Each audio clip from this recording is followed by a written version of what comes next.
اب آ جائیے، یہ 10 دنوں میں سے جو آخری دن ہے یہ 10 ذی الحج ہے، اور حاجی اس دن 10 کام کرتا ہے، اور جو غیر حاجی ہے اس کے لیے عید کا دن ہے۔ وہ سب سے پہلا کام یہ کرتے ہیں، فجر کی نماز کے بعد فوراً عیدگاہ کی طرف دوڑتے ہیں اور عید کی نماز پڑھتے ہیں، اور وہاں نماز پڑھ کر فوراً قربانی کرتے۔ لیکن حاجیوں کے لیے یہ دن ذرا مشکل ہوتا ہے، تو 10 تاریخ کو نبی کریم صلی اللہ علیہ وسلم مزدلفہ سے مینا پہنچے، اور آپ سرخ اونٹنی پر سوار تھے، سرخ اونٹنی پر، اور آپ نے خطبہ دیا اور اس میں فرمایا یوم النحر یوم الحج الاکبر، کہ یہ 10 تاریخ کا دن یوم النحر ہی یوم حج اکبر ہے۔ بعض لوگ یہ سمجھتے ہیں کہ جمعے کے دن اگر یوم عرفات ہو جائے تو حج اکبر ہوتا ہے، لیکن ہر سال حج اکبر ہوتا ہے۔ اس حدیث سے یہی بات معلوم ہوتی ہے کہ یوم النحر یوم الحج الاکبر، یعنی 10 تاریخ کا دن ہی یوم حج الاکبر ہے۔ اور یہاں 10 تاریخ کو حاجی کے لیے ضروری ہوتا ہے کہ وہ 4 کام ترتیب کے ساتھ ادا کرے۔ سب سے پہلے جمرہ عقبہ پر وہ رمی کرتا ہے، پھر اس کے بعد وہ قربانی کرتا ہے، اور اس کے بعد وہ سر منڈوا کر غسل کرتا ہے، احرام اتار دیتا ہے، عام کپڑے پہن لیتا ہے، اور اس کے بعد پھر وہ مکہ جا کر مینا سے طواف حج کرتا ہے، اور پھر واپس مینا لوٹ جاتا ہے۔ اب آ جائیے ابو داؤد کی اس حدیث کا جائزہ لیں 10 ذی الحج کی فضیلت کے بارے میں۔ رسول اللہ صلی اللہ علیہ وسلم نے فرمایا، ابو داؤد کی حدیث نمبر 1765 ہے، اس کے راوی حضرت عبداللہ بن قرۃ ہیں۔ آپ نے فرمایا ان اعظم الایام عند اللہ تبارک و تعالی یوم النحر ثم یوم القر، فرمایا اللہ تبارک و تعالی کے نزدیک عظیم تر دن 2 ہیں، یعنی یوم النحر سب سے پہلے نحر کا دن 10 تاریخ کا دن قربانی کا دن،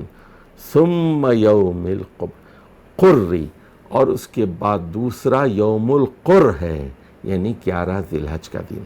اس لیے اگرچہ کہ قربانی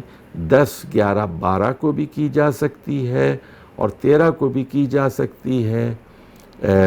لیکن 10 تاریخ کو قربانی کرنا افضل ہے، اس کے بعد 11 ذی الحج کو، اور اس کے بعد 12 ذی الحج کو، اور اس کے بعد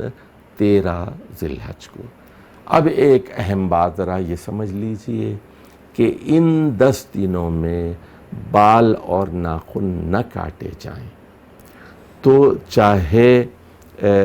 آپ حج نہیں کر رہے ہیں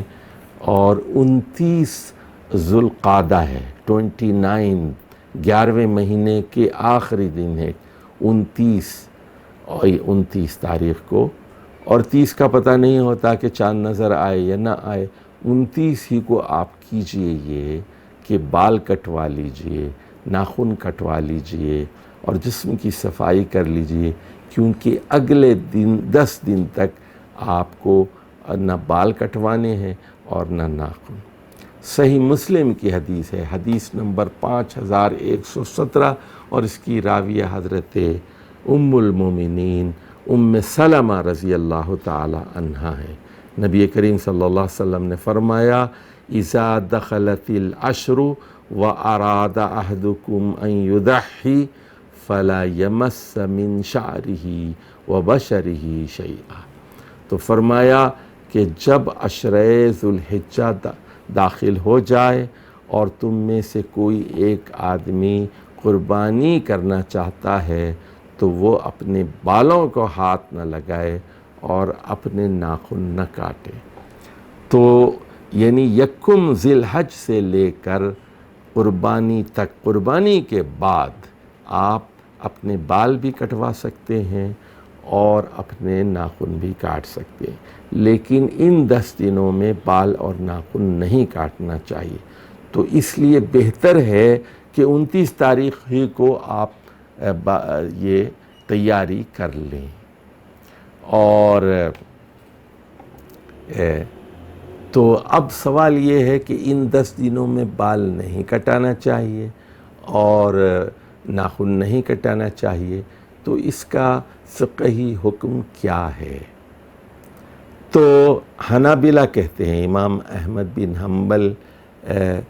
سے متعلق فقہا یہ کہتے ہیں کہ ان 10 دنوں میں بال اور ناخن کاٹنا حرام ہے۔